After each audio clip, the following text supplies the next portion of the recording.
parlant. Cette question-là, elle renvoie à quatre points elle-même. C'est pour moi la question nodale. Elle renvoie d'abord à Nietzsche et la dénonciation qu'il fait et la déconstruction qu'il fait aussi de l'héritage grec dans la naissance de la tragédie, parce qu'il nous montre une chose. Je pense que ce que Nietzsche a fait dans ce livre, qui est un livre de jeunesse, a quelque part eu des répercussions plus tard, pendant tout le XXe siècle, sur beaucoup de choses au niveau de la dramaturgie, de la mise en scène et de l'écriture. C'est de dépasser la dichotomie morale Apollon-Dionysos et réhabiliter la communion des corps et des désirs sur scène. Je m'explique. Quand Aristote parle de Dionysos, il le met toujours avec Apollon, parce qu'Apollon est le dieu de la raison et de l'ordre, alors que Dionysos est le dieu du désir. Et en même temps, Dionysos est le dieu qui, initialement, dans ce qu'était le théâtre grec, était le dieu représenté par l'acteur. C'est-à-dire, il était le dieu incarné. Il était le dieu incarné. Sauf que, en allant sur une conception d'équilibre avec la raison, il a donné plus de poids au discours, à la parole écrite, que par rapport au cœur ou par rapport à l'acteur, comme deux éléments constitutifs de l'acte dramaturgique. Et donc, ça a été accentué dans l'histoire judéo-chrétienne par la moralisation, jusqu'à ce qu'on arrive à la fin du 19e siècle, 20e siècle, pour qu'on arrive à commencer à casser cet héritage. Donc ça, c'est une question nodale dans la tradition dramaturgique. Le deuxième point, c'est les tentatives timides que nous retrouvons chez nous en Maroc, que nous pouvons retrouver dans d'autres pays, c'est de retrouver les traces du paganisme dans la tradition orale et populaire. Parce que c'est essentiellement le théâtre amateur qui a essayé d'aller fouiner dans ce terreau-là. Par exemple, dans Ahwesh, chez nous, Ahwesh, c'est la controverse qui était là, inscrite dans la tradition orale entre les tribus, entre les amoureux. C'est notre Roméo et Juliette qui était avec la controverse, c'est la tradition orale Amazir, et qui est là, qui était chanté. Dans le Ahwesh, on le retrouve dans la Fouqa, on le retrouve dans d'autres formes. Mais il n'y a eu que des tentatives très très timides qui n'ont pas transformé cet héritage de l'oralité en socle du travail dramaturgique. Le troisième élément par rapport à cette question-là, c'est ce qui s'est passé dans le XXe siècle, essentiellement à partir de l'Europe et aux États-Unis, vers d'autres contrées. Certains sont allés en Inde, d'autres en Afrique, Puyserbrook par exemple, etc. Grotowski est venu de Pologne. Qu'est-ce qu'il y a eu? Il y a eu deux choses, essentiellement ce qu'on appelle le théâtre organique. Le théâtre organique a mis au centre l'acteur. Il a mis au centre l'acteur et il a montré une chose fondamentale, c'est que le théâtre n'est pas du discours, c'est de l'énergie. C'est la question centrale. Si on résume tout, le théâtre n'est pas du discours, c'est de l'énergie. C'est de l'énergie qui traverse un corps, qui traverse le corps de la scène, qui traverse l'espace public, l'espace de la salle dans laquelle il y a la communion acteur, public, etc., etc. Donc cette question de l'énergie, la question de la pluralité des sens, ça veut dire le fait que ça interpelle la pluralité des sens, et non pas le logos, uniquement le logos comme de manière hiérarchique par rapport au plaisir et au sentiment, et bien ça c'est une question qui a bouleversé le théâtre. Bien entendu, elle est allée plus loin lorsque au Brésil on a créé le théâtre forum et on est allé même dans la centralité du public, plus uniquement sur la centralité de l'acteur, mais c'est toujours dans la continuité de ça. Et enfin, sur le quatrième élément qui explique qui pour moi illustre la centralité du corps désirant par rapport au verbe parlant, c'est les pistes de la pluridisciplinarité dans le théâtre. Lorsque le théâtre est allé explorer la pluridisciplinarité, lorsqu'il est allé explorer le sensoriel et le sensible, lorsqu'il est allé travailler sur le chaos organisé, Brecht déjà était dans les prémices du chaos organisé, mais puisqu'il y avait de l'idéologie, on n'était pas tout à fait dans le chaos organisé, mais quand on est allé hors de la rationalité, hors de toute rationalité, explorer le chaos organisé, et puis quand on est allé sur le théâtre forum encore une fois, là on a permis à cette éclosion du sensoriel et du sensible, et de ce que Jacques Rancière appelle le partage du sensible, d'être au cœur de la question théâtrale. Donc ça c'est le premier point sur cette question oralité-littéralité. Le deuxième point, là encore, je vous fais part de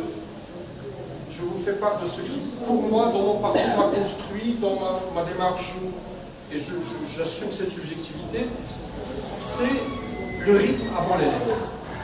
C'est ce que j'appelle le rythme avant les lettres. Et si vous voulez, là, pour moi, il y a deux références majeures, c'est Beckett et Brooke. Beckett dit dans une lettre au metteur en scène, il dit « Les mots et les silences ont la même valeur dans un texte de théâtre, c'est comme une symphonie. » Les mots et les silences ont la même valeur dans un texte de théâtre, c'est comme une symphonie. C'est fondamental cette question, parce qu'elle indique la question du rythme. Elle indique la centralité de la question du rythme au théâtre. Et Brooke qui parle de l'ennui utile et l'ennui mortel. L'ennui utile, ça veut dire l'ennui utile qui nous révèle la monotonie de la vie humaine, qui nous révèle la solitude des êtres, et l'ennui mortel qui est l'ennui inutile, qui provient de l'incapacité de saisir le bon rythme dans une pièce de théâtre, etc. Et donc, tout ça nous montre que dans le théâtre, on n'est pas dans la littérature.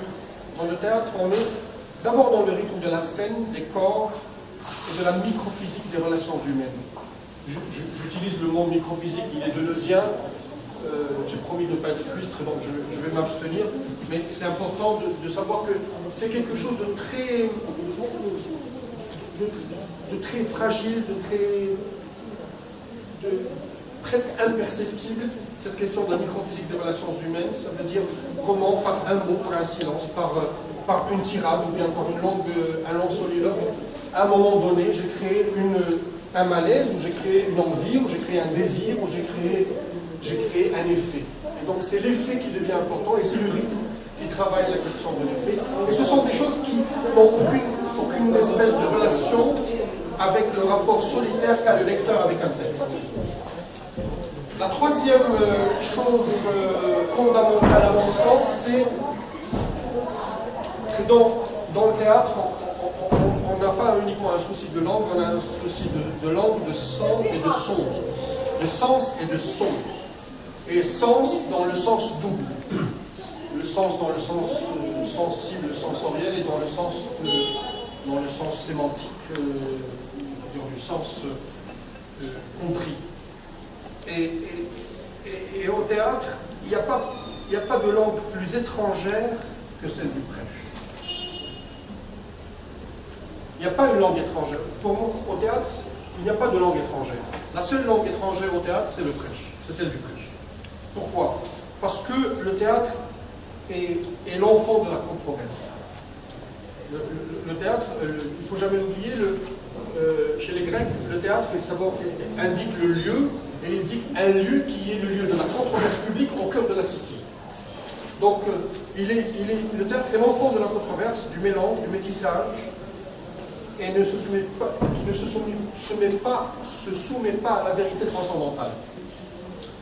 Et donc,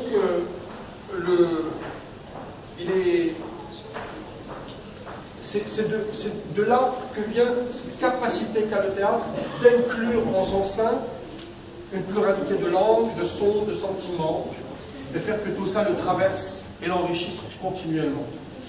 Quand vous voyez une pièce de théâtre, moi il m'arrive parfois de voir une pièce de théâtre dans une langue étrangère, je ne me rends même pas compte dans quelle langue peut-être parfois c'était. Ça c'est une question. Et pourquoi la question ne se situe pas à ce niveau de la question de la langue étrangère? C'est parce que la langue en tant que telle est amorale. Et la langue au théâtre est par essence immorale. Elle n'a aucune espèce de référence à la morale, la langue au théâtre. Elle est tout le temps là comme un reflet non pas du visible et de l'audible, mais de l'invisible et de l'inaudible. C'est sa raison d'être. Sa raison d'être est d'être le reflet de l'invisible et de l'inaudible, et non pas du visible ou bien, comme le disait encore une fois Brooke, c'est la capacité poétique de saisir le visible et l'invisible. Mais ça reste toujours la même question. Le quatrième et dernier point sur la question de la langue maternelle, je vais oser une boutade, je dirais au-delà de la langue de la mère, il faut chercher la langue de sa fille.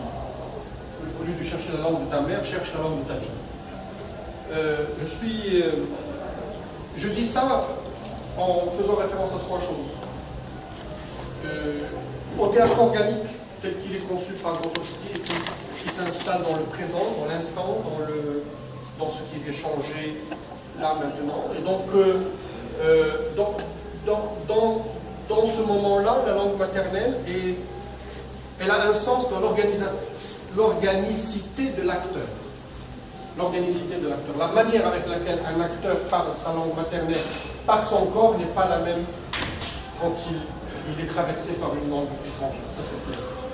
La deuxième, c'est que la question de la langue maternelle, elle a un sens par rapport à la cité.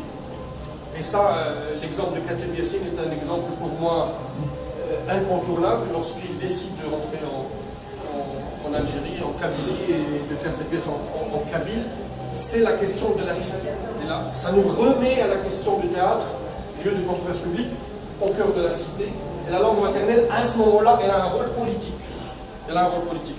Et la troisième, c'est de savoir qu'il y a une différence entre la langue mémorielle et la langue instantanée et la langue de l'urgence. La langue mémorielle, elle est là peut-être dans le chant, elle est peut-être là dans le mehun chez nous, mais la langue de l'urgence, la langue de l'instantané est une langue plus rude, est une langue peut-être plus poétique, mais poétique autrement, travaillée, traversée par le quotidien, traversée par la politique du quotidien.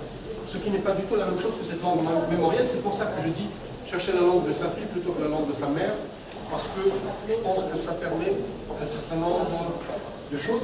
Voilà. Mais quelques petites choses que je voulais partager avec vous au niveau du discours.